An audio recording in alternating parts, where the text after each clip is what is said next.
Luzon, Visayas ug Mindanao, maayong buntag ug maayong hapon kanatong tanan guys. Manginaot ko nga naata sa yung panglawas karon og naata sa hapsay nga pagpuyo.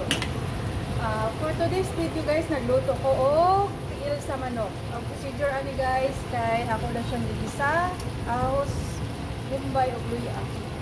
After halata na siya ang tiil, gidugutangan ako siya og na-siya twist nga tangkong. After that, ngayon na siya.